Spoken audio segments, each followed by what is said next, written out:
Okay, sports fans, the Big D is back with some more free agency madness. Before I bring in Alice, please subscribe, like, and share the Spunky Spectrum Sports YouTube page.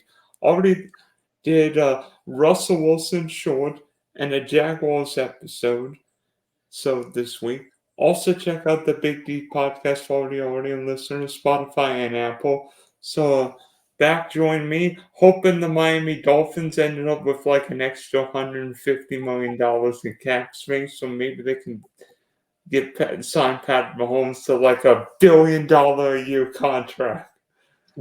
Alex, Alex, do the Miami Dolphins are the Miami Dolphins in positive cap space now? I think we have. First off, thank you for the lovely introduction. I do think we finally got under the number after a couple of restructurings of deals. We finally were able to make it work. I know Jalen Ramsey had some money moved around, and a couple others, and it seems like we're finally at a place to where we can make some deals and make some moves happen. Obviously, our entire defense has been decimated, but we will talk about that later. Yeah, I mean, there's been all kinds of moves. I mean, trades, big trades. Brian Burns to the Panthers. Excuse me, to the Giants from the Panthers. Deontay Johnson to the Panthers. Who's the cornerback with the Lions now? I know Jeff Okudah just signed away from the Lions. I'm sorry, Gardner Johnson just went back to the Eagles from the Lions. The Lions traded for Colton Davis. Thank you. There you go. Yeah, you're welcome.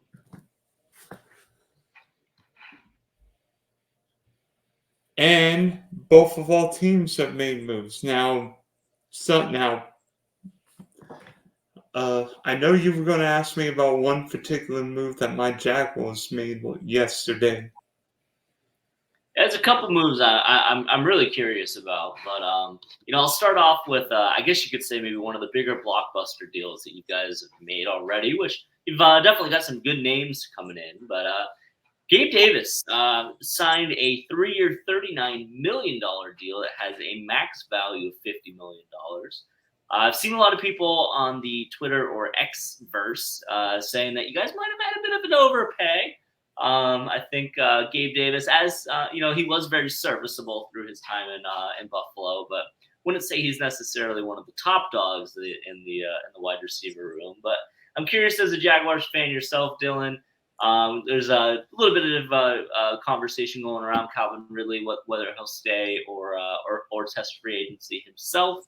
But you make that new acquisition with Gabe Davis. Curious on your thoughts as a Jaguars fan on the move and how you think he'll fit in with Trevor Lawrence's offense. I think Gabriel Davis is going to have a similar role to Buffalo. He's a big play wide receiver. We saw what he's capable of doing. He might go 2 for 20 or 2 for 200.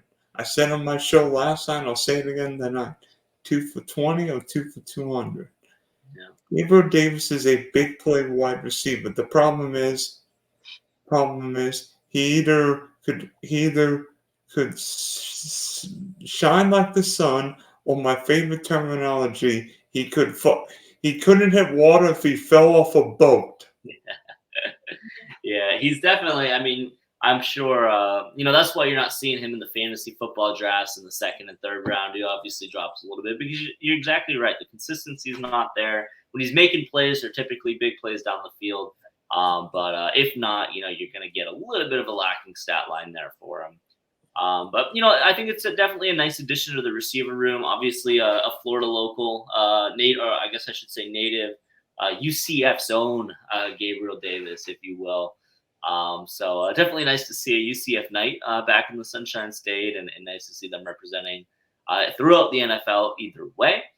But another move I definitely want to touch on is I will say this about Gabriel Davis. One of the best blocking wide receivers in football. I mean, you saw with Buffalo this year, Gabriel Davis wasn't catching, but yet he was sacrificing his body, open up big holes for James Cook or Josh Allen whenever he whenever the 420-pound running quarterback got the ball. Yeah.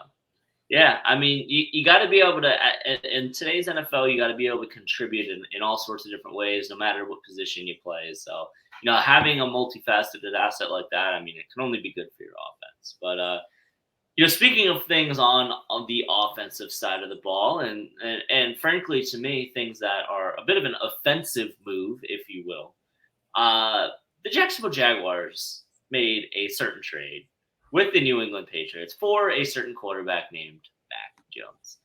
Now, Dylan, before I let you put in your 2 cents, which I already know I'm going to disagree with based on previous Mac Jones conversations that we've had, I just have to know, what's the plan? What's the plan with trading a 6th-round pick for Mac Jones? Because obviously, the guy is Trevor Lawrence in Jacksonville. That 6th-round pick, although, of course, 6th-round picks don't necessarily, other than a certain couple ones that we can think of, pan out too well.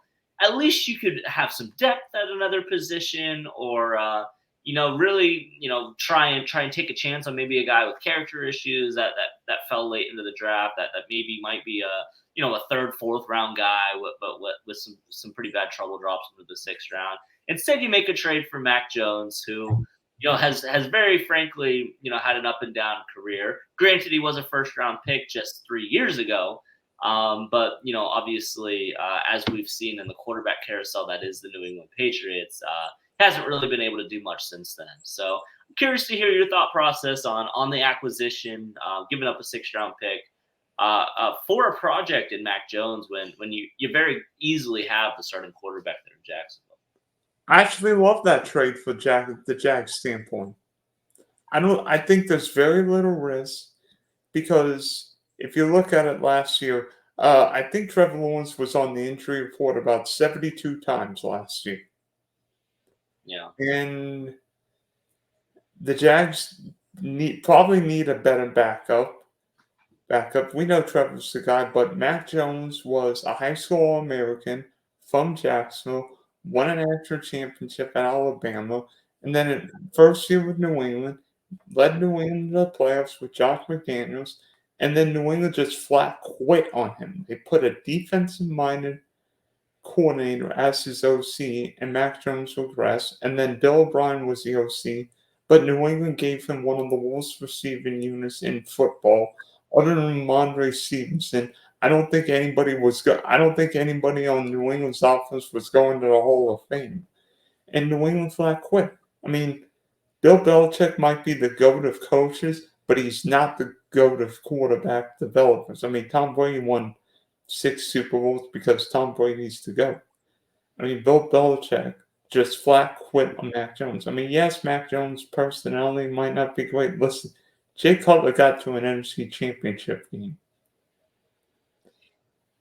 Yeah, I mean, I see what you're saying.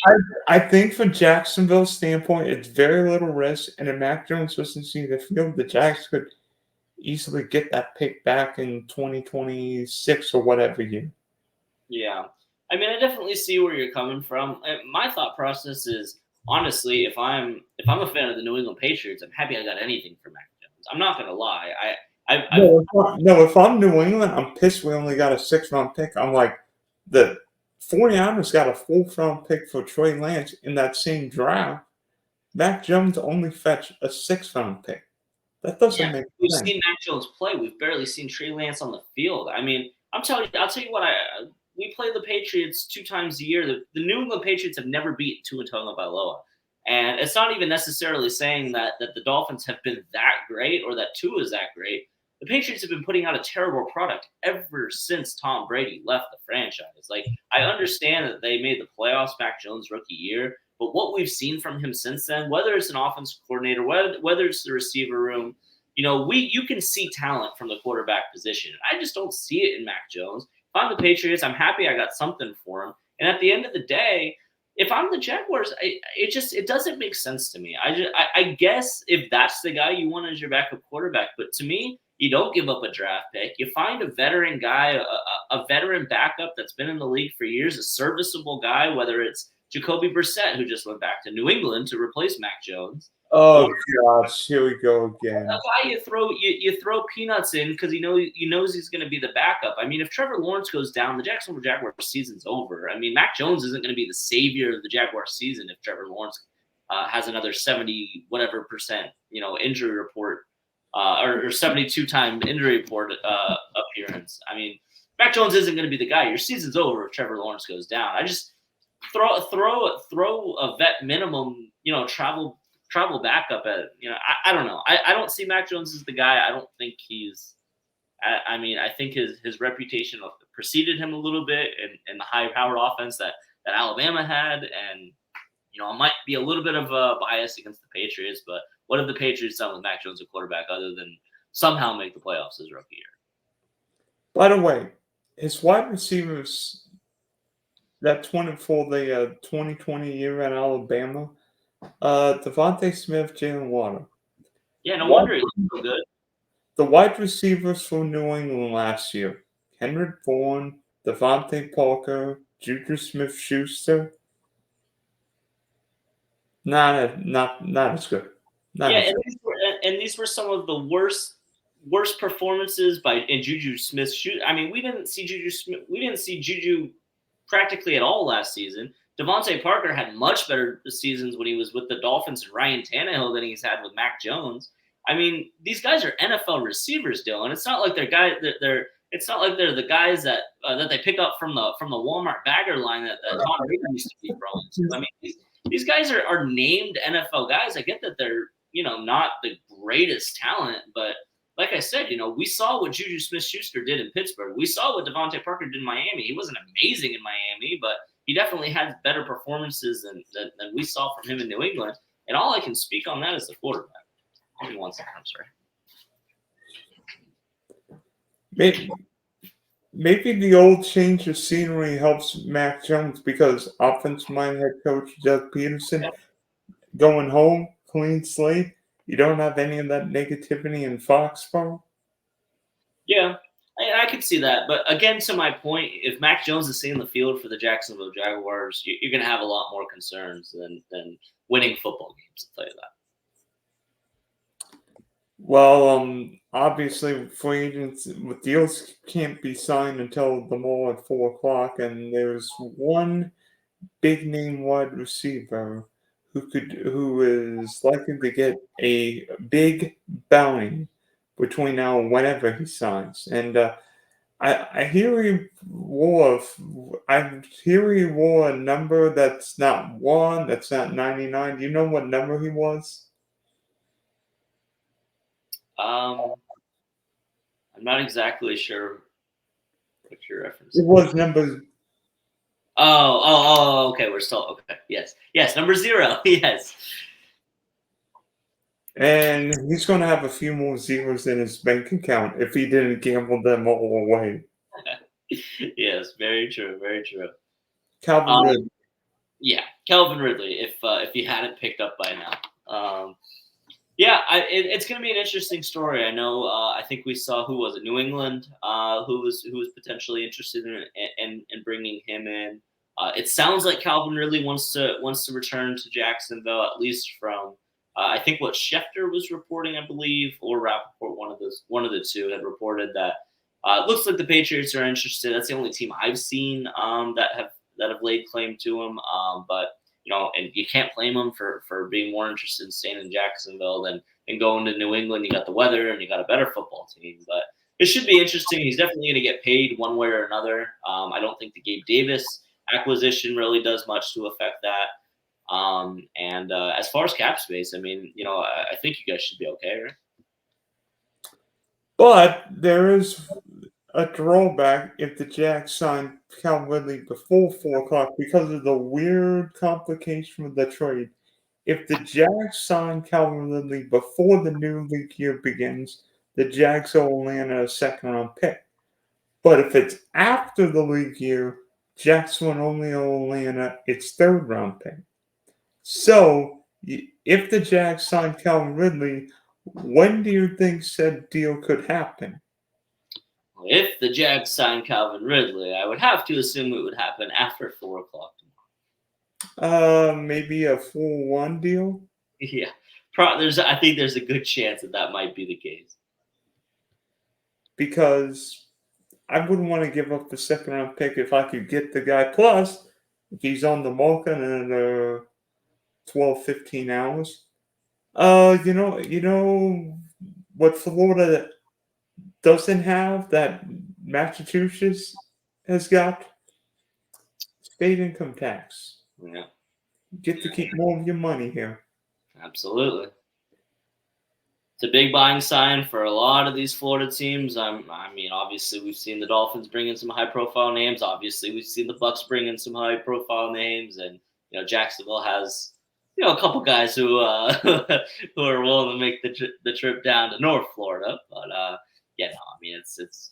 I think if you're picking, there's a lot of arguments pointing towards Jacksonville as opposed to New England. And plus, if you're New England, I mean, Jacoby Brissett might be the bridge quarterback, but New England's probably taking a quarterback at some point in the draft. You want to play a rookie quarterback, bring them to know another offense, or go play with Trevor and your mates in Duval. Yeah, there you go. Yeah, I mean you've got the consistency there. You're obviously already there last season. It's and especially with the suspension, the gambling suspension. I think Calvin really might feel like he might has some time still left in Jackson. It's safe to say. Well, speaking of time, time might be running out on the Miami Dolphins. Well, the Dolphins getting under the cap now. Fortunately, it looks like the Dolphins have finally gotten under the cap because Miami was like, how much over the cap? 28 million, I think. I, Something. I thought you were more than that. You were like 50 something million. I don't know. We had some work to do. That's for sure. Well, they've been well. I know you've been seeing all these ex-Dolphin players get the bag. I mean, Robert Hunt got a big deal from the Panthers.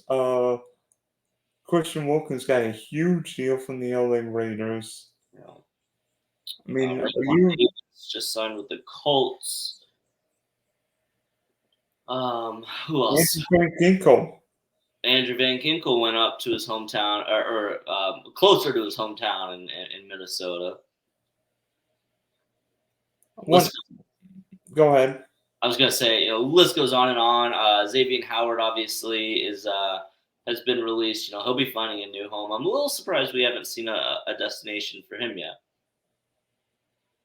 He might be one of those guys waiting until the big guys sign and then sign later in the year.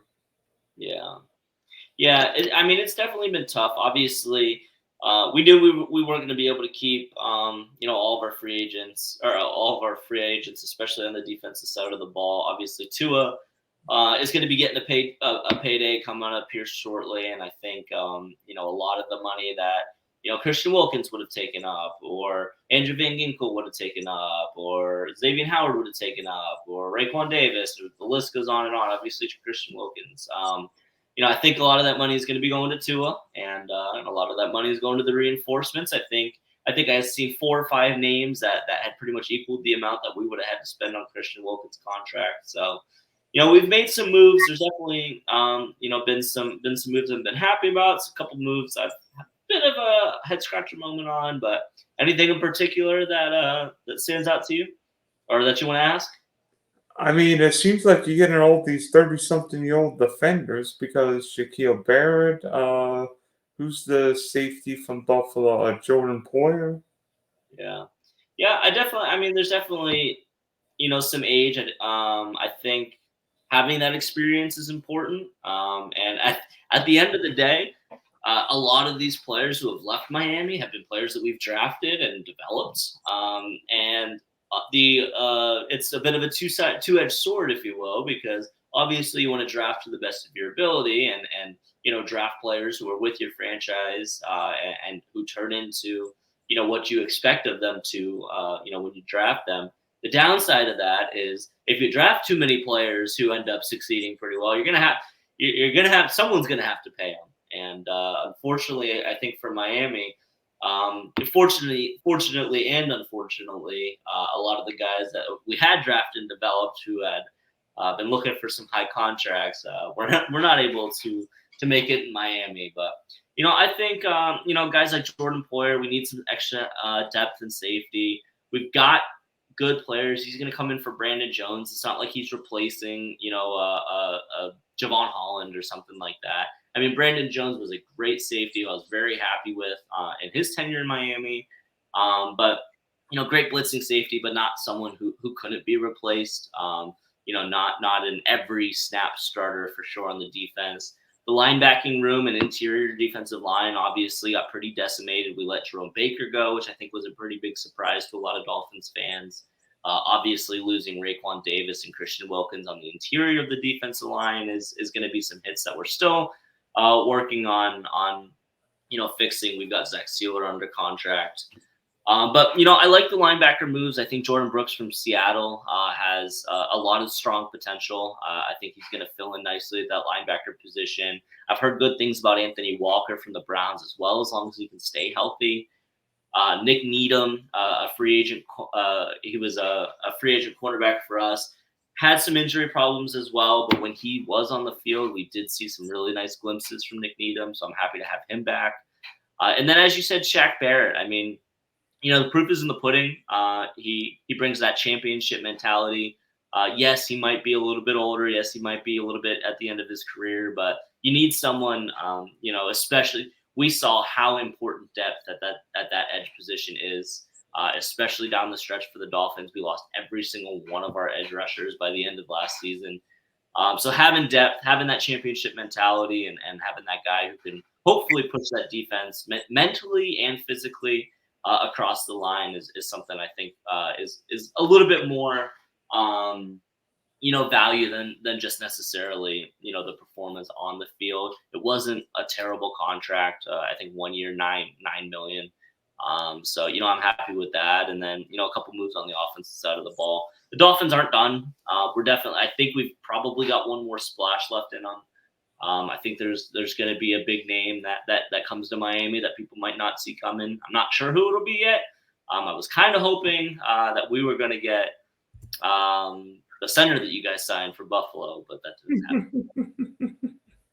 Sorry, Peterson wanted his ex-center back. Yeah, but definitely a lot of interesting moves from Miami. Some stuff that I think Dolphins fans are going to be missing some fan favorite faces, but we'll learn to love the new guys. Well, I mean, were you ultimately surprised the Dolphins didn't franchise Christian Wilkins? I think it would have just been delaying the inevitable. The Dolphins were never going to be able to pay Christian Wilkins what he was looking for. Yes, you can tag him for a year, but you're going to be in the same boat in the next offseason. The man deserved to get paid. We tried to give him a contract. I mean, we negotiated with him in last offseason, made him a deal, and he chose to bet on himself and play the next season and try and earn more money. And that's exactly what he did. I mean, he made so much more money now than he would have made if he signed that deal that we offered him, which I think was a fair offer at the time. But he decided to play one more season and try and earn his bag, and he sure did. He gave us a great season last year, and the Raiders are going to be very happy having him line up next to Max Crosby. Only problem for Vegas, the Raiders don't really have a quarterback. No, they don't have a running back either. Yeah. I mean, and honestly, what a move that was. I'm sure we might talk on that a little bit later, but I mean, it's tough. You got to have pieces, though. I mean, you have a top defense in the league. It can give you a little bit of leniency on the offensive side of the ball, and they sure have some great pieces on that D-line. But in today's NFL, quarterbacks win Super Bowls. I'm just saying, do the Chiefs win 3 Super Bowls without Mahomes? And you've got Tua, Tyreek Hill, and Jalen Waddle. Right. I get it. I mean, trust me, I get it. For the first time in a few years, the Dolphins actually have the first round pick. The NFL hasn't taken it away yet. I know. It's unbelievable. Someone asked me what Someone actually asked me what pick we have in the first round the other day, and I couldn't even remember it because I just assumed we didn't have a first round pick. It kind of it slipped my mind that we even had one this year. Well, the Dolphins don't have many picks. I think the NFL took away a third round pick this year. One last year and third this year for a quarterback who shall not be named. Yeah, I mean, it just circles back to what I was saying earlier. If you draft too many good players, you're gonna have to pay them eventually. So I think Chris Greer is going the route of let's not draft as many players so we can maybe sign a couple veterans and have them push us over the Super Bowl finish line. Big fan of the Jonnu Smith move, by the way. I definitely think a tight end was a position of need, and I'm definitely happy with him. And I mean, he led the league in yak at the tight end position last season. We did not know how to utilize our tight ends. We could not get the ball to Gesicki enough when we had him, and last season was just kind of a committee at the tight end position. So I'm very excited to have Jonnu Smith come in and hopefully be that pass-catching tight end across the seam that we've been missing. But as far as moving on, I think we've definitely touched on our two teams. I'm curious, Dylan. You can run with this however you like. What's a move that really stood out to you? Whether it's a team who's made a set number of moves, whether it's a player that made a move that surprised you. What's something that stood out to you from the wee hours of the NFL season already? I can't believe the Baltimore Ravens just locked up King Henry. I mean, Lamar Jackson might be one of the hardest quarterbacks to go in football, and now the Ravens got King Henry. Lord knows how teams are going to stop that backfield. Sure, Derrick Henry's not necessarily what he used to be, but Lamar Jackson won an MVP, and Derrick Henry's been a pain in everybody's necks for a better part of a decade. Now those monsters all together, oh man! I'll tell you what. If there was a team who could have had the New England Patriots receiving core, it could be this upcoming Baltimore Ravens team. Why even throw the ball? You've got Derrick Henry and Lamar Jackson. You could have high school receivers and still win football games with those two back there. And I mean, who says you can't pay? Who says you can't pay running backs? I mean, we saw running backs get paid. I mean, speaking of running backs, Alex, what did you think of Saquon Barkley signing that deal? Not with the Giants, but with the Giants' ultra-rival Philadelphia Eagles. I was shocked. I'll tell you what. I worked in an office with a Giants fan and an Eagles fan, and the second that I had seen the news pop up, I immediately stood up and just lost my mind because I couldn't believe it. I think Giants fans had accepted the reality that Saquon Barkley was going to leave. They had it in their mind that Saquon Barkley was going to leave, and then they hear that he goes to the Philadelphia Eagles, and it's just like starting from scratch. It's you couldn't imagine. I mean, it's shocking to me. It's shocking, I think, to Giants fans, and for the Eagles, I mean, it's a great addition. Obviously, they've got the tush push for the short yardage situations. I mean, wait a minute. There's no Jason Kelce anymore. That's exactly where I was going. I was like, you have the tush push, but without Jason Kelce, it might not be a tush push anymore. So I think the Saquon Scurry or whatever, they love nicknames in Philadelphia. Philly, tush push. I'm sure they'll come up with something with Saquon and Jalen Hurts back there. But crazy move. I was shocked that he stayed in the NFC East, and it was something I didn't see coming, but I think it's going to be a huge asset to the Eagles. How could it not be, as long as he stays healthy? I actually don't like the fit for Saquon and Philly, and you may think I'm crazy. A little bit, yeah. Howie Roseman has never been a guy that paid running backs other than maybe LaShawn McCoy back in the day. I don't really like the fit. Saquon has not been the same since the injury. And yes, part of it was the Giants couldn't stop a nosebleed. Daniel Jones sucks. And the wide receiving core outside of New England and Carolina last year was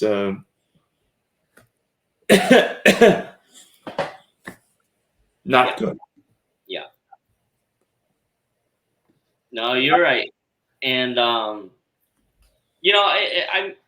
don't know.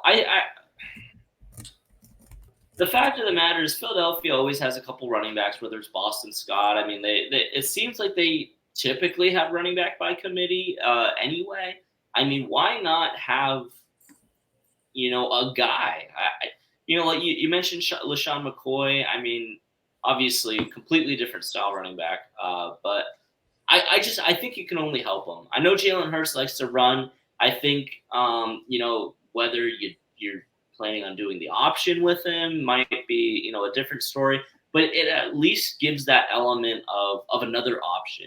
Obviously, you think on short yardage rushing situations, Jalen Hurts is going to get the ball. If he's in shotgun, he could do a draw. If he's under center, he could even swing out or run up the middle. But at least with Saquon, it's an element of danger in the backfield that takes your attention away from Jalen Hurts. And I think that that's something that can really, what Nick Sirianni, I think he can really, use to his advantage when it comes to tricking defenses, deceiving defenses, and giving you an option that you might not necessarily think about. The fit, they're gonna make him work. It's Saquon. It's a running back. I think there's going to be ways that they can tailor the offense to make it work, and there's going to be ways that they can be creative and really make his addition as beneficial to the Eagles as possible. I mean, I know everybody's saying, well, Kellen Moore came from the Chargers, where Austin Eckler was a similar kind of running back to Saquon Barkley. Well, now they're going to be division rivals because Eckler's in Washington, but that's a story for another day.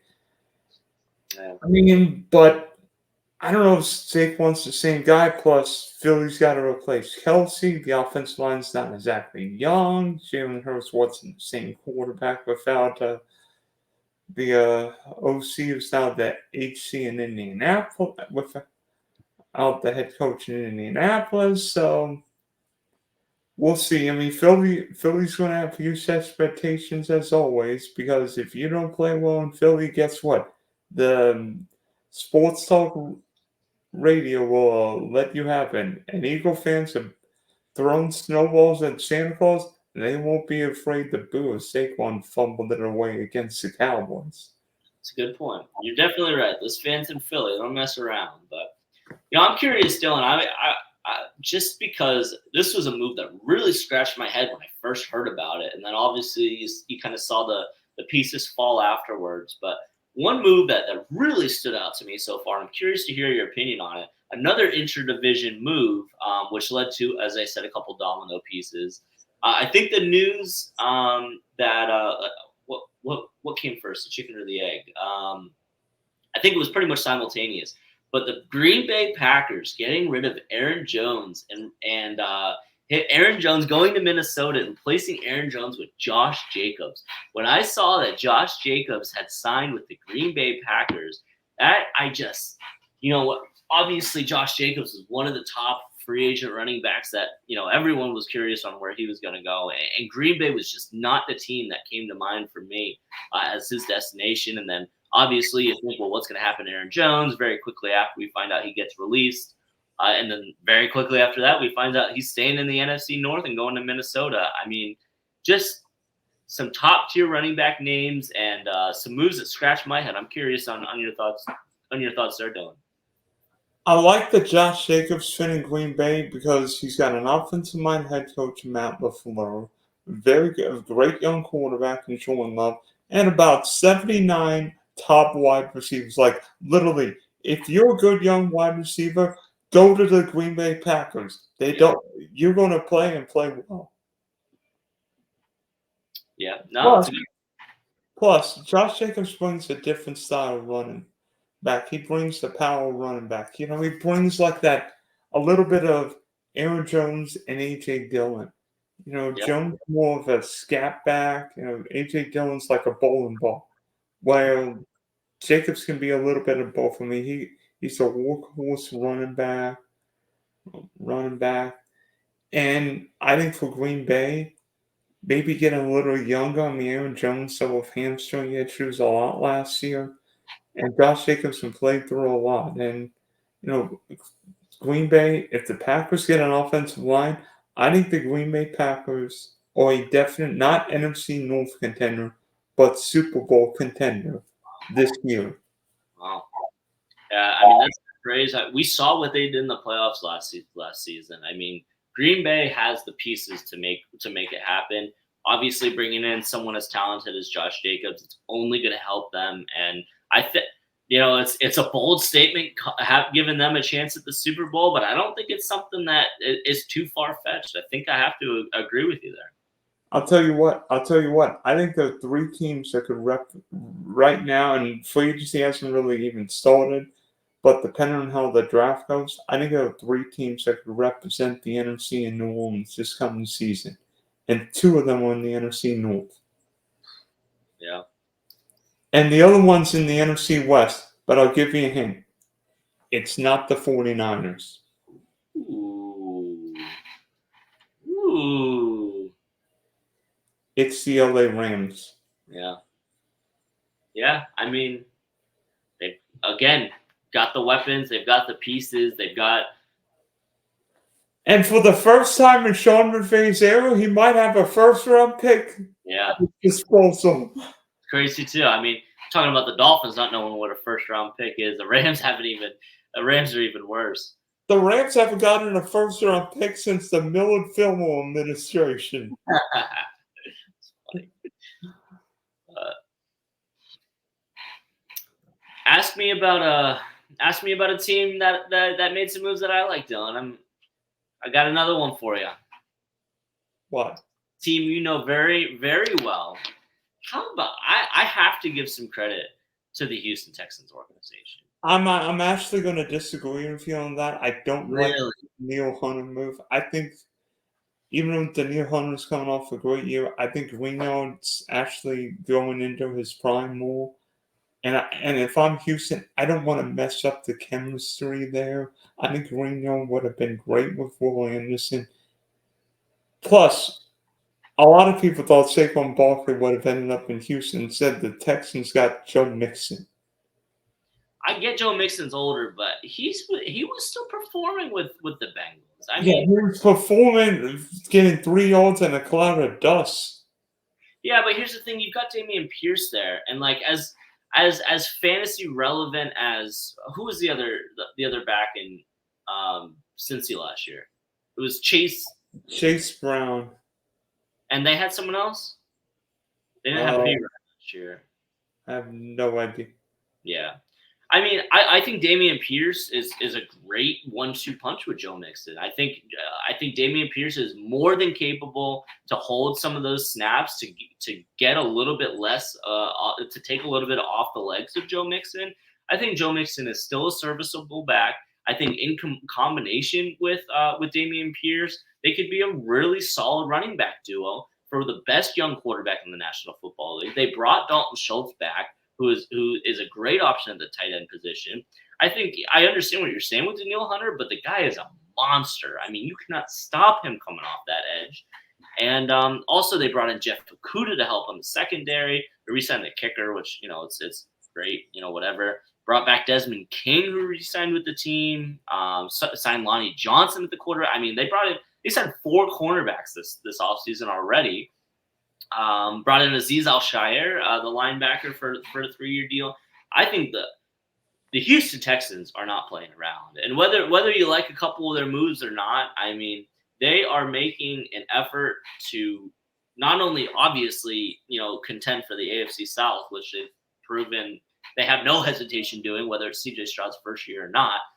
They're looking to make a run next year. And I think with some of these pieces, if everything works out the way that it could, if Nico Collins takes the step up, if CJ Stroud continues his progression, his progression, if Joe Mixon and Dameon Pierce have that 1-2 punch that I think that they could potentially be capable of, if Danielle Hunter still has and I don't even think that these are that serious ifs. I think all of these are very likely to happen. I think the Houston Texans are a team to watch next year.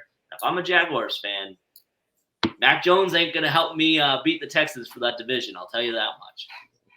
I'll tell you what, I fear the Colts more than the Texans in 2024. The Colts brought Michael Pittman back too. I mean, and it's because of the head coach. I think Shane Steichen's a top 5 or 6 head coach in the league. Yeah, I'll give you that. I fear the Colts with Anthony Richardson going his second year. Second year, Pittman back. I think Shane Steichen could be the next great young coach in the league. And I don't fear the Texans. I know Houston won last year, but it won some weird games. Plus, took advantage of a full play schedule. Wait, we took advantage of a full play schedule in 22. So turnabout is fair play, right? Yeah. I don't know. I think I see where you're coming from, but I mean that Texans team looked good. That Texans team looked good last year, and as long as they keep their progression, and we've seen sophomore slumps. We saw it from Mac Jones. We've seen it. I mean, that whole class of 2021 quarterbacks. I mean, it's got to be the most underwhelming quarterback class that we've ever seen, especially considering the expectations that were set on them ahead of time. I mean, you never know what's going to happen. Who knows? Bryce Young could have a better year than C.J. Stroud this season. We don't know. But just from what I saw on film and on that gridiron last season, I love what the Texans have put on the field last season, and I love the effort that they're making to stay relevant and to improve their roster in this offseason. And free agency hasn't even started yet.